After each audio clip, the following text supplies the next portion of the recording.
میرا اس دنیا میں میری ماں کے علاوہ کوئی نہیں، مگر جب سے میری شادی ہوئی تھی وہ بھی بیمار رہنے لگی تھی، اور شادی کے 2 سال بعد جب اللہ تعالیٰ نے مجھے 2 جڑواں بیٹیوں سے نوازا تھا، تب میری ماں مجھے چھوڑ کر چلی گئی تھی۔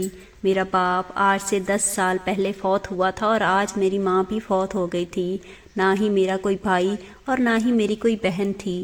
ہاں، میرے کچھ رشتہ دار تھے جو گاؤں میں رہتے تھے، مگر میں اپنی ماں کے ساتھ پچھلے کئی سالوں سے لاہور میں رہ رہا تھا۔ ماں کے چلے جانے کے بعد اب میری بیوی اور 2 بیٹیاں تھیں، جو اب میرا کل سرمایہ تھیں۔ مجھے اس وقت بڑا صدمہ لگا تھا، مگر وقت گزرنے کے ساتھ ساتھ میں اپنی زندگی میں مصروف ہو گیا تھا۔ میری بیوی مجھ سے بہت محبت کرتی تھی، اور میری 2 بیٹیاں بہت ہی زیادہ خوبصورت تھیں، میری لاڈلی تھیں۔ میری بیوی بڑی سادہ طبیعت کی مالک تھی۔ اس نے آج تک مجھ سے کوئی فرمائش نہیں کی تھی۔ میں اسے جو بھی لا کر دیتا وہ اسے خوشی سے قبول کر لیتی تھی۔ میں ہر سال اپنی 2 بیٹیاں کی سالگرہ بڑی دھوم دھام سے مناتا تھا۔ میری بڑی بیٹی کا نام عائزہ تھا اور چھوٹی بیٹی کا نام حیات تھا۔ وقت گزرتا گیا اور اب وہ دونوں 14 سال کی ہو گئی تھیں۔ میرے پڑوس میں کومل رہتی تھی، جو میری بیٹیوں کی دوست تھی۔ وہ اکثر ہمارے گھر آ جاتی اور میری بیٹیاں اس کے ساتھ کھیلا کرتی تھیں۔ آج میری 2 بیٹیوں کی سالگرہ تھی، اور ہر سال کی طرح آج بھی میں آفس سے نکلنے کے بعد بازار گیا تھا، جہاں سے میں نے اپنی بیٹیوں کے لیے گفٹ خریدنا تھا۔ اسی خوشی میں میری بیٹیاں اپنا گھر سجا رہی تھیں۔ بازار میں مجھے کافی دیر ہو گئی، اور آج میرا موبائل بھی بند ہو گیا تھا کیونکہ اس کی چارجنگ بہت کم تھی۔ مگر جب میں گھر پہنچا تو سامنے کا منظر دیکھ کر میری چیخ نکل گئی تھی۔ میری بیوی اور بیٹیاں اب اس دنیا میں نہیں رہی تھیں، کیونکہ گھر میں شارٹ سرکٹ ہونے کی وجہ سے آگ لگ گئی تھی۔ محلے میں کافی سارے لوگ مجھے جانتے تھے۔ انہوں نے مجھے فون کرنے کی کوشش کی، لیکن میرا فون بند تھا۔ میری بیوی اور 2 بیٹیاں کرنٹ لگنے کی وجہ سے موقع پر ہی دم توڑ گئی تھیں۔ محلے والوں کا کہنا ہے کہ انہوں نے اپنی طرف سے بہت کوشش کی تھی، مگر جب دروازہ توڑ کر گھر کے اندر گئے تب تک میری بیوی اور بیٹیاں اس دنیا سے جا چکی تھیں۔ کرنٹ لگنے کی وجہ سے ان سب 90% جسم جل چکا تھا۔ میرے لیے وہ دن کسی قیامت سے کم نہیں تھا۔ جنازے والے دن میری بیٹی کی سہیلی کومل بہت رو رہی تھی۔ ہماری شادی کو 16 سال ہوئے تھے، اور میری بیوی مجھے چھوڑ کر چلی گئی تھی۔ شاید میں بہت بدقسمت انسان تھا، میرا سب کچھ لٹ چکا تھا۔ سب کا کہنا تھا کہ یہ حادثہ قدرتی طور پر ہوا تھا، اس لیے میں رو دھو کر چپ ہو گیا۔ اب میں نے سب چھوڑ دیا تھا، بس اتنا کام کرتا کہ 2 وقت کی روٹی کھا سکوں۔ گھر میرا ویران پڑا رہتا، گھر جاتا تو اپنی بیوی اور بیٹیوں کی یاد آتی تھی۔ سوچتا تھا ابھی وہ کچن سے باہر نکلیں گی، کہیں گی کہ کھانا بن گیا ہے، آپ منہ ہاتھ دھو لیں، میں کھانا لگا دیتی ہوں۔ میری بیٹیاں بھاگتی بھاگتی میرے پاس آئیں گی، کہیں گی بابا آج ہم نے اسکول میں یہ کیا، آج ہم نے وہ کیا۔ مجھے وہ سارے لمحے یاد آتے تھے جو میں نے اپنی بیوی اور بیٹیوں کے سنگت میں گزارے تھے۔ جب بھی آفس سے گھر آتا تھا تب اپنی بیٹیوں کو دیکھ کر مجھے پورے دن کی تھکن کا احساس نہیں ہوتا تھا۔ پھر اس زمانے سے میں لڑنے کے لیے تیار ہو جاتا تھا، لیکن اب یہ سب کچھ مجھ سے دور ہو گیا تھا۔ میں نے اپنی زندگی کے مقاصد بدل لیے تھے۔ میں لوگوں کی مدد کرتا، میرا کام تو ایسا نہیں تھا، لیکن میں قبرستان جاتا اور قبریں کھودنے کا کام بھی کرتا تھا۔ یعنی کوئی قبر کھود رہا ہوتا تو میں اس کی مدد کروا دیتا تھا۔ میری بیٹیاں اور بیوی بھی تو وہیں پر دفن تھیں۔ رات ہوتی تھی تو میں خود ہی چلتا ہوا قبرستان پہنچ جاتا۔ ایسا لگتا جیسے وہ سب مجھے بلا رہی ہیں۔ میں جا کر ان کی قبر پر فاتحہ خوانی کرتا، ان سے باتیں کرتا۔ ایسا لگتا تھا کہ میری کل کائنات وہیں پڑی ہے۔ وہاں پر کبھی کسی سے ملاقات بھی ہو جاتی تھی، کیونکہ کبھی کبھی دن میں بھی چلا جاتا تھا۔ میری اکثر گورکن سے بھی بات چیت ہو جاتی تھی۔ ایک دن بڑا عجیب معاملہ ہوا۔ پچھلے دنوں پر ویزا میرے پڑوسی نے کہا کہ پچھلے دنوں پرویز بھائی کی بیٹی کومل اسکول سے گھر آ رہی تھی، مگر راستے میں کوئی اسے اٹھا کر لے گیا اور زیادتی کرنے کے بعد واپس گلی میں پھینک گیا۔ پرویز نے محلے میں کسی سے بھی کچھ نہیں کہا۔ وہ ڈرتا تھا کہ محلے والے میری بیٹی کا تماشا بنائیں گے۔ میں نے کہا کہ تماشا تو پہلے ہی بن چکا ہے، وہ محلے والوں کو بتائے گے تو کوئی ان کی مدد کرے گا۔ آج کل تو ایسے طریقے آ گئے ہیں، انسان پکڑا جاتا ہے،